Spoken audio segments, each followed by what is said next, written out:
Hey everybody,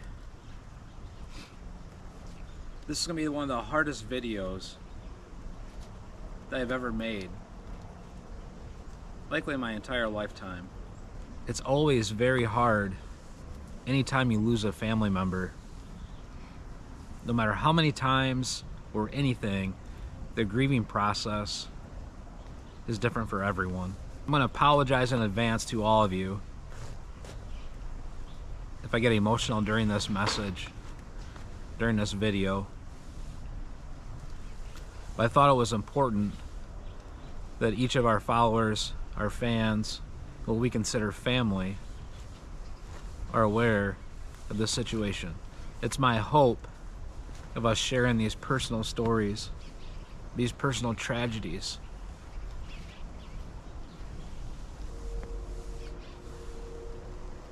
It'll help others understand that we're human as well.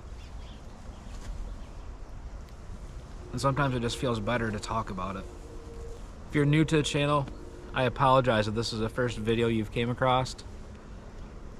All I'd ask that you consider lifting us up in prayers and following our journey. We could use it. Several years ago, when I was in college, I got a call from my grandmother, and I was actually out in the woods in a tree stand. And while I was in the tree stand, looking for deer, watching the beautiful snow, the beautiful wildlife, my grandma informed me that my father had passed away. Now, my father was out of state. We weren't super close, but it was one of the hardest things I went through. A few years later, after the passing of my father, I was at work and I received a phone call, and the phone call went a little like, "Eric, this is so-and-so, or this assisted living place, and we're sorry to share with you that your mother's deceased." It was unexpected. It was hard.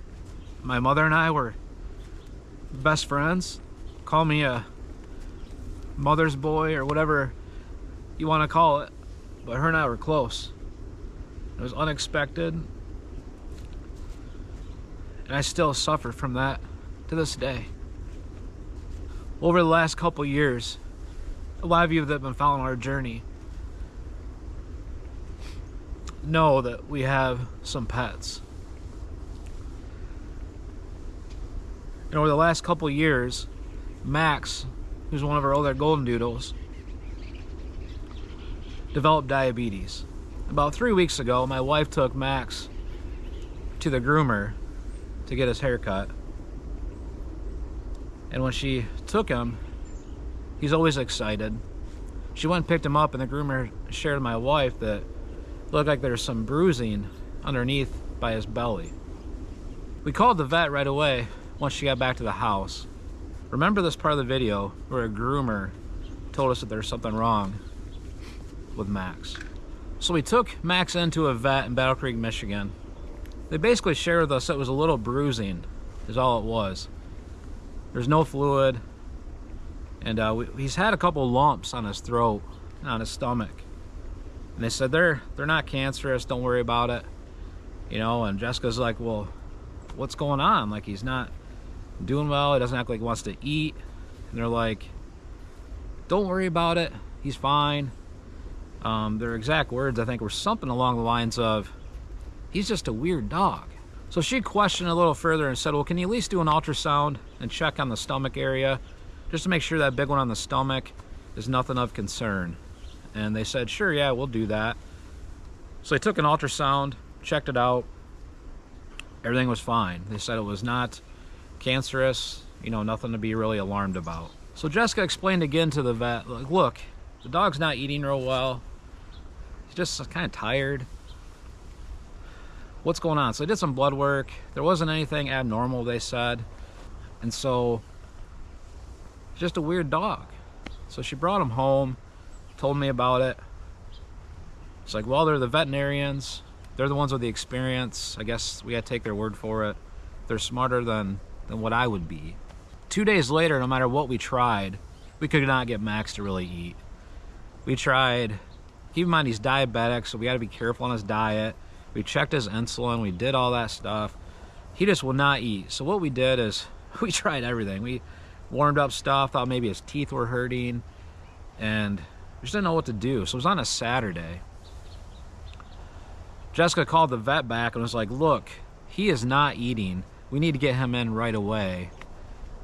He's lethargic, he's not eating. There's something clearly wrong. We need to get him in. The lady came back on the phone and told Jessica, hold on just a second. Comes back and says, well, the first time we can get him in is Thursday. And Jessica said, well, he's not eating. Like, we can't get him to really eat. We need to get him sooner. I'm sorry, all I have is Thursday. Thanks. Jessica hung up and told me about it. I'm like, what in the world? Thursday? It's Saturday. He can't go that long without eating. Now, maybe he can, but he's already tired. So I called a local veterinarian who's friends of ours. They aren't accepting new patients and said, look, we got this situation. Our dog's not eating. On Saturday, he literally said, turn on FaceTime. Let me see the dog. Check this spot. Check that spot. I'll get you in first thing on Monday. I said, okay. So we took Max in on Monday morning first thing, took him into the new vet, shared with them what was going on. And they actually said, hey, we got a hold of the previous vet. They only sent a partial of the records over.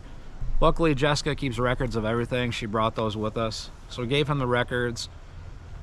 Within 5 minutes, he looks at the dog, says he's not in good shape. So he looks at the dog, checks the one on his stomach, said that one's fine. It is a lump, but it's nothing major. Checked a couple of lumps by his neck, and then also checked ones by his shoulder, behind his shoulder blade. Really what we found out is Max has cancer, and Max has lymphoma. And we said, well, how sure are you? He said, I'm pretty sure. He's like, I can do blood work. Jessica had a copy of the blood work. They did look at that. The blood work showed liver stuff was elevated, I think, to some extent. Long story short, the doctor also said, look, his stomach, where all that bruising is, that's literally like internal bleeding. And his liver's trying to, I don't know all the technical physiology terms, but the dog wasn't doing well.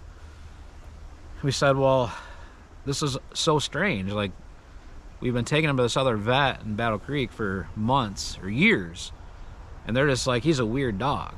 He's like, well, all I can tell you is what I examined today. But what I examined today is those lumps are basically cutting off a lot of his breathing.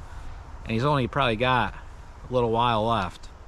And frankly, he's suffering right now. He had a hard time breathing. He said, but if you want, what I'll do is I'll take some images and we'll validate. 99% that's what it is. So he did some diagnostics, some x-rays came back and confirmed basically about everything, but also confirmed he had a lot of excess fluid by his heart.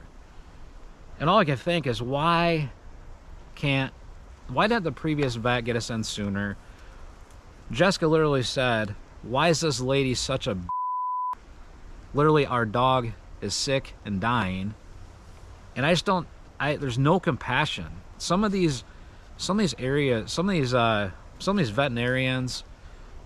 you know, it's more of an assembly line. More in, more cash you get. And I just don't know how it was missed. So we took Max home. We're really struggling with what to do, and his quality of life is so bad. You know, there's not much to do with diabetes, plus cancer, plus the internal bleeding. Can't breathe, lumps on his throat. He's just miserable. The dog wasn't himself. He'd walk to the creek, lay in the creek, have a hell of a time getting back to the house.